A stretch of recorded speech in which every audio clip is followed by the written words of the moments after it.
Hello everyone, ICT virtual classes में मैं योगेश केमनी आपका स्वागत करता हूं। तो जैसा कि आप जानते हैं, कल हमने पढ़ी थी मेजरमेंट के बारे में कि किसी तरीके से आपको मेजरमेंट लेनी है।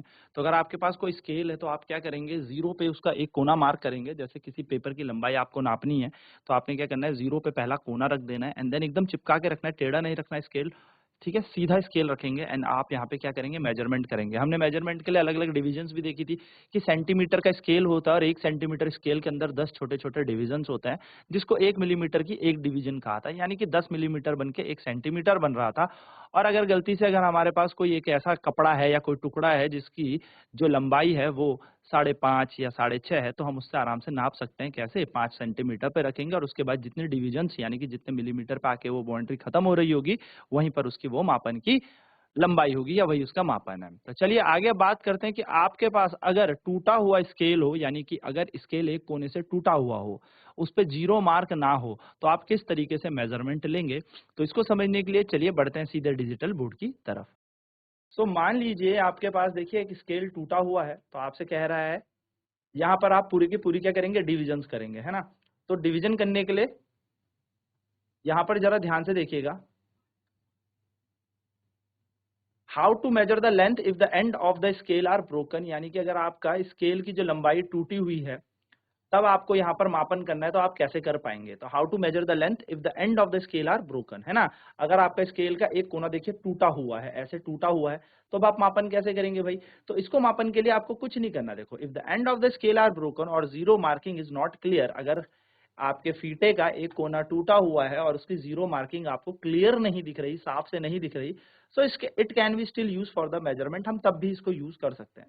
बस आपको करना क्या है, जो प्रॉपर यहाँ पर मेजरमेंट दे रहा है, जैसे फॉर एन एग्जांपल यहाँ पर 1 दे रहा है, तो आप इसको 0 कंसीडर कर लो भाई, या फिर ऐसे समझो कि 1 से मापना शुरू करो और अब इसकी लंबाई यहाँ से देखेंगे तो 1, 2, 3, 4 सेंटीमीटर, 5 सेंटीमीटर, 6 सेंटीमीटर, 7, 8, 9, और 9 के बाद आप देखेंगे तो यहाँ पर आपको बीच में 4 दिखेगा, तो 9.4 के हेरफेर में क्या दिख रही है आपको, इसकी लंबाई दिख रही है। यानी आपने किया क्या, आपने 1 से मापन करना शुरू कर देना है, 0 से नहीं करेंगे क्योंकि 0 तो इसमें है ही नहीं। तो आप जहां पर आपका एकदम फ्लैट कोना है वहां से आप क्या करने, मापन करना शुरू करें। ठीक है, तो आप यहाँ पे कर सकते हैं, then you may subtract the reading from the mark from the reading from the end. तब आप क्या करें, आप पूरी रीडिंग निकाल लें और फिर उसमें से 1 सेंटीमीटर माइनस कर दें। क्यों? क्योंकि आपने पहले से 1 सेंटीमीटर छोड़ा हुआ है। जैसे कि 10.4 रीडिंग आई थी, जिसमें से आपने 1 सेंटीमीटर घटाया तो 9.4 आई, या जिस तरीके से मैंने आपको सिखाया आप उस तरीके से इसका मापन कर सकते हो। तो बेसिकली आपको करना क्या है, अगर आपका एक कोना ब्रेकडाउन होता है स्केल का, तो आप इजीली से क्या करें, कुछ ना करना, आपको बस क्या करना है, अपने जिस पॉइंट पे आपका यहाँ पर फुल मार्क है स्केल पे, उसको आप इस पूरे के पूरे मेजरमेंट का एक सेंटर मान लें या रेफरेंस मान लें, और यहाँ से क्या करना शुरू करें, सब्ट्रैक्ट करना शुरू करें। और जब आप पूरी रीडिंग निकाल लेंगे, उसमें से 1 सेंटीमीटर क्योंकि हमने पहले से ही ले रखा है, उसे माइनस कर दें तो आपकी आंसर निकल जाएगा। चलिए, तो जल्दी से इस चीज को नोट कर लेते हैं कि अगर हमारे स्केल की एक लेंथ या एक कोना एंड टूटा हुआ हो, तो हम किस तरीके से किसी लंबाई का मापन करेंगे या कर सकते हैं। फटाफट से नोट करते हैं।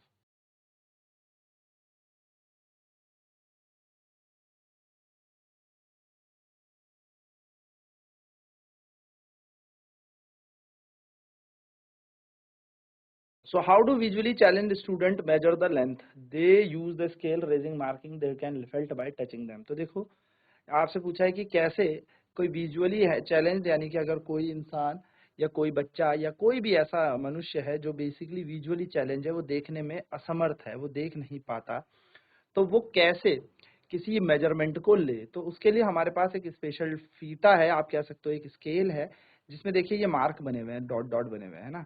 तो वो क्या कर सकता है, अपने हाथ से टच करके फील कर सकते हैं कि यहाँ पर हमारे पास कहाँ पर कितनी लेंथ है। जैसे कि देखेंगे आप, जीरो पे एकदम एक डॉट बना है, फिर एक डॉट से आप पहचान जाओगे कि आपके पास क्या है, एक स्टार्टिंग यहाँ से हो रही है।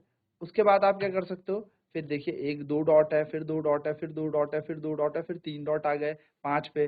फिर इस तरीके से उन्होंने यहाँ पर 10 पे 3 डॉट दे दिए हैं, 15 पे 3 डॉट दे दिए हैं, तो जिससे आपको अंडरस्टूड रहेगा कि एक एक सेंटीमीटर पे एक एक डॉट है। और 5 सेंटीमीटर के बाद आपको 3 डॉट या 3 बेसिकली क्या दिखेंगी, मार्किंग्स दिखेंगी, जिससे कि विजुअली चैलेंज यानी कि जो देखने में असमर्थ लोग हैं वो इजीली क्या कर सकते हैं, किसी मेजरमेंट को ले सकते हैं। ठीक है, चलिए फटाफट से इस चीज को भी नोट करते हैं और ये डायग्राम भी ड्रॉ करेंगे स्केल का, क्योंकि ये काफी इंपॉर्टेंट बात है, ये आपको जनरल नॉलेज के पॉइंट ऑफ व्यू से भी पता होनी चाहिए।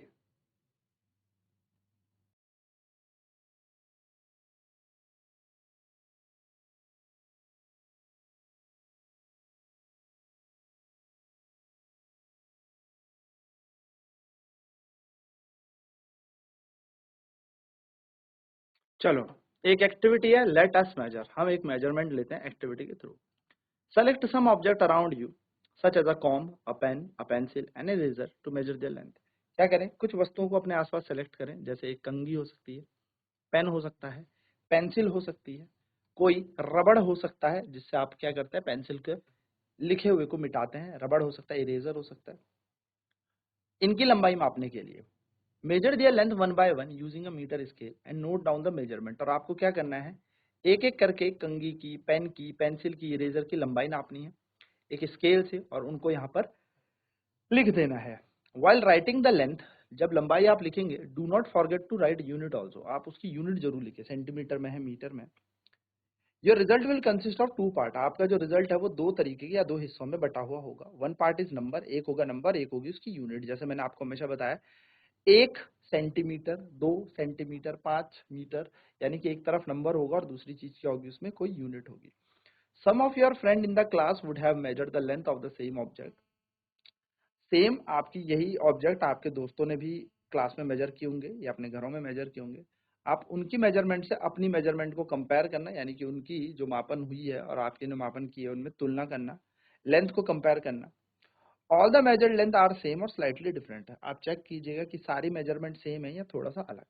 अगर सेम नहीं है तो क्या हो सकता है इसका रीजन। ठीक है, तो इस चीज को आप थोड़ा ध्यान दें। देखिए, unit of length such as kilometre, metre, centimetre and millimetre begin to the lower case letter. ये जो भी यूनिट है किसकी, लंबाई की, जैसे आप देख सकते हैं किलोमीटर, देख सकते हैं किलोमीटर, देख सकते हैं मीटर, देख सकते हैं सेंटीमीटर, ये कब शुरू होती है, देखो के छोटा सा होता है उससे शुरू होती है। कभी भी किलोमीटर का के बड़ा नहीं होगा। ठीक है, किलोमीटर छोटे के से शुरू होता है, सेंटीमीटर भी छोटे सी से शुरू होता है, मीटर भी छोटे एम से ही शुरू होगा, यानी कि हमेशा स्मॉल लेटर से ये शुरू होता है, चाहे मिलीमीटर हो। Except the beginning of the sentence, there symbol is kilometre, देखो metre, centimetre and millimetre are also written is lower case and are never followed by s, और इनकी कभी प्लूरल भी नहीं होती, ऐसा नहीं होता किलोमीटर्स, मीटर्स, सेंटीमीटर्स, मिलीमीटर्स, ये कभी नहीं होता।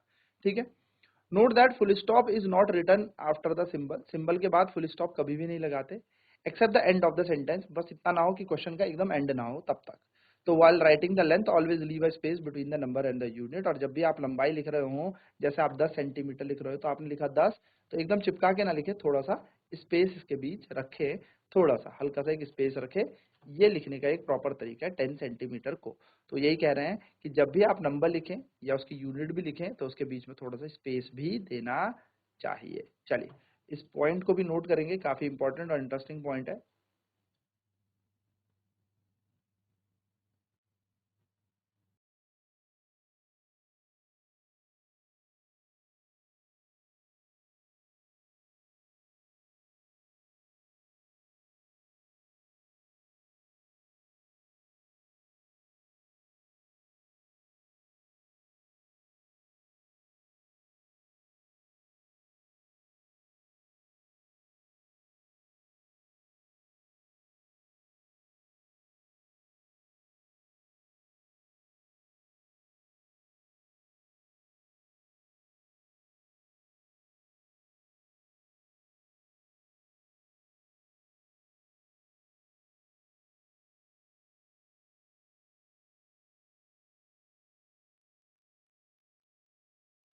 चलिए, measuring the length of a curved line, अब ऐसे कर्व्ड लाइन आपको देखने को मिलेगी, ऐसे घूमी हुई रेखा आपको देखने को मिलेगी, तो कैसे आप इसकी लंबाई मापन कर सकते हो, इस कर्व की लंबाई मापन कर सकते हो। तो देखिए, Anish and his parent fixed electric string lights on the arch of a verandah for the house as shown. तो उन्होंने अपने वरांडे में क्या किया, अपने वरांडे में बेसिकली इन्होंने क्या किया, ऐसे लाइटनिंग शुरू कर दी, ऐसे लाइट लगाना शुरू कर दिया बरामदा में, ठीक है। किसके लिए, कोई फेस्टिवल होगा या कुछ भी होगा, लाइटनिंग लगानी इन्होंने शुरू कर दी, अनीश और उसके पेरेंट ने इलेक्ट्रिक लाइटिंग लगाई, ठीक, कुछ सेलिब्रेशन है घर पे इसलिए। How would they measure the required length of the string light, अब ये कैसे, कितने हमें लंबाई में लाइट लानी है, कितनी लंबाई हमें खरीद के लानी है मार्केट से, कैसे पता लगेगा, क्योंकि ये तो कर्व है।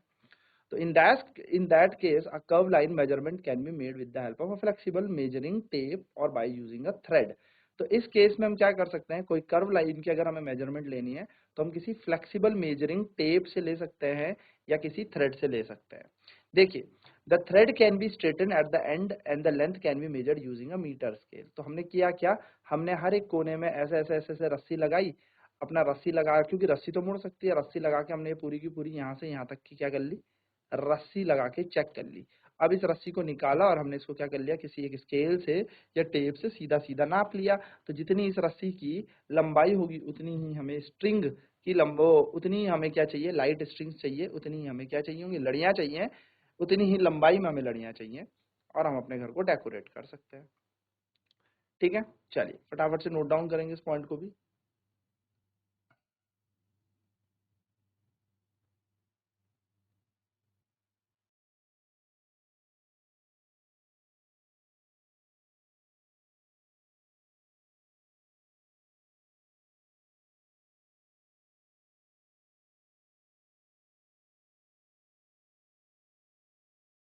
डिस्क्राइबिंग पोजीशन देखो, one day the teacher inform her student that she planned an educational visit to nearby garden. तो एक दिन क्या हुआ, टीचर ने स्कूल में बोला कि गार्डन के पास क्या है, एक एजुकेशनल विजिट लग रही है, वहां हम चलेंगे। She asked the student to reach there directly in the morning, और उसने बोला सभी स्टूडेंट डायरेक्ट आप गार्डन में ही पहुंचना। तो Deepa and friend start discussing whether the garden would be closer than their school और फार्दर। तो सब सोचने लगे कि जो गार्डन है उनके स्कूल से पास पड़ेगा या दूर पड़ेगा। तभी तस्नीम और पद्मा कहते हैं कि garden would be closure, garden उनको पास पड़ेगा। वही दीपा और अनिश कहते हैं कि स्कूल उनके पास पड़ेगा। अब हरदीप देखता है कि दोनों के दोनों में ऑलमोस्ट मुझे तो बराबर ही पड़ रहा है, क्यों, देखो क्या हुआ, जैसे बस स्टैंड ये रहा, स्कूल ये रहा, दीपा का घर स्कूल के पास है, अनीश का घर थोड़ा सा दूर है स्कूल से लेकिन स्कूल से पास है। हरदीप का घर गार्डन यानी कि इस बगीचे से और स्कूल से दोनों के पास बराबर ही है। तस्नीम का और पद्मा का गार्डन के पास ही है। तो यहाँ पर क्या हुआ, देखो अलग अलग डिस्टेंसेस थे, सबकी पोजीशन अलग अलग थी, लेकिन कुछ जो स्कूल के पास थे और कुछ जो थे वो गार्डन के पास थे। किसी का घर गार्डन के पास था, किसी का घर स्कूल के पास था। तो location of bus stand, school, garden and house of Deepa from her friend. तो यहाँ से हमें ये पता लग रहा।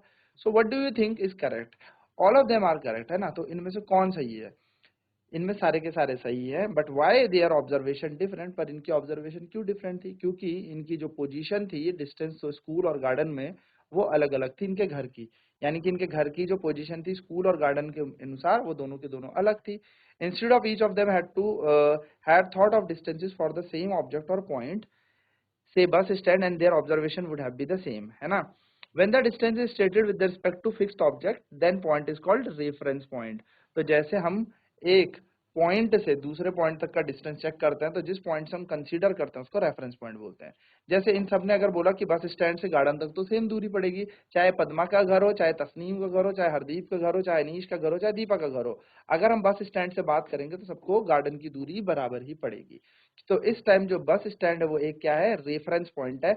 इस रेफरेंस पॉइंट के हिसाब से क्या है, सारी के सारे डिस्टेंसेस सेम दिख रहे हैं इन सभी को। लेकिन अगर हम दीपा के घर को रेफरेंस मान लेते हैं, चलो अब एक काम करते हैं, दीपा के घर को रेफरेंस मानते हैं, तो दीपा के घर के अनुसार बस स्टैंड इसको ज्यादा पास पड़ेगा और गार्डन इसको दूर पड़ेगा, है ना। रेफरेंस कौन है, दीपा का घर। अब अनीश अगर दीपा के घर में होता तो उसको भी गार्डन उतना ही दूर पड़ेगा और बस स्टैंड भी उतना ही दूर पड़ेगा, क्योंकि दीपा का घर हमने क्या मान लिया, रेफरेंस पॉइंट मान लिया है, और उसी से हम कंसिडरेशन कर रहे हैं इन डिस्टेंस को। तो रेफरेंस पॉइंट क्या होता है, जहां से हम क्या करते हैं, किसी ऑब्जर्वेशन को लेना शुरू करते हैं। यानी कि जब डिस्टेंस को स्ट्रेट किया जाता है किसी फिक्स पॉइंट से, जब हम किसी दूरी को एक फिक्स निश्चित बिंदु से नापेंगे तो उसको रेफरेंस पॉइंट बोलेंगे। A few days later, Hardeep tell his friend exactly excitedly, let us go to the playground। और कुछ टाइम बाद क्या बोला हरदीप ने कि चलो खेलने चलते हैं, स्पोर्ट्स ग्राउंड में चलता है। तो स्पोर्ट टीचर ने क्या बोला, एक लाइन खींची चूने के पाउडर से और बोला कबड्डी खेलते हैं। Now Padma will we will need a longer measurement tape. तो पद्मा कह रही है हमें एक लॉन्गर मेजरमेंट टेप चाहिए ग्राउंड में, जिससे कि हम सारे के सारे डिस्टेंस को प्रॉपरली माप सके, है ना। तो ऐसे छूने से हम क्या करते हैं, बराबर बराबर क्या करते हैं, ये डिस्टेंसेस नापते हैं। A few days Padma was travelling bye बस। कुछ टाइम बाद क्या हुआ, जब पद्मा बस से ट्रैवल कर रही थी दिल्ली अपने ग्रैंडफादर के यहाँ, तो उसको देखा तो वहां पर एक रास्ते पे 1 किलोमीटर का स्टोन दिखा और उस पर लिखा हुआ था कि 1 किलोमीटर, जो स्टोन है उस पर लिखा हुआ था 70 किलोमीटर, यानी कि दिल्ली कितनी दूर है, 70 किलोमीटर। जब वो आगे गई थोड़ा सा और तो दिल्ली अब 60 किलोमीटर था, है ना। यानी कि हर बार किलोमीटर स्टोन कुछ ना कुछ डिस्टेंस बता रहा था, और वो क्या बता रहा था कि अब आप दिल्ली के पास आ गए। जैसे ये 70 बता रहा है, थोड़ी दूर बाद जाने के बाद 60 बता रहा था, और दूर जाने के बाद 50, 40, एंड धीरे धीरे जब ये पूरे के पूरे खत्म होंगे 70, 60, 50, 40, तो ये आपको बताएगा yes you have reached Delhi. So if the kilometre stone read Delhi 70 kilometre, यानी कि किलोमीटर स्टोन बता रहा है दिल्ली 70 किलोमीटर, यानी कि दिल्ली से लेके इस स्टोन तक की दूरी है, यहाँ इस पॉइंट तक की दूरी कितनी है, 70 किलोमीटर है। यानी कि अब यहाँ से यहाँ तक किसी वस्तु को अगर जाना है तो 70 किलोमीटर दूर जाना पड़ेगा। यही चीजें यहाँ पर ये पोजीशन ऑब्जेक्ट्स बताती हैं। चलिए, तो इन छोटी छोटी चीजों को नोट डाउन कर लेते हैं।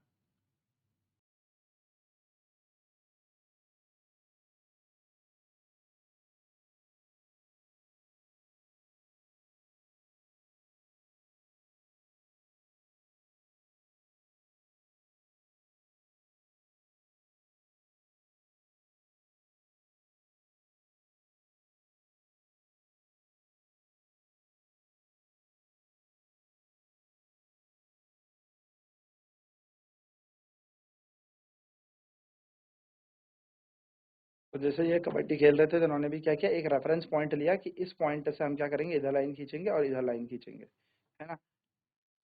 तो इस तरीके से हम क्या कहेंगे, रेफरेंस पॉइंट होता है जहां से हम क्या करते हैं, डिस्टेंस या मेजरमेंट लेना शुरू करते हैं, उसको हम रेफरेंस पॉइंट या रेफरेंस बिंदु कहते हैं, ठीक है।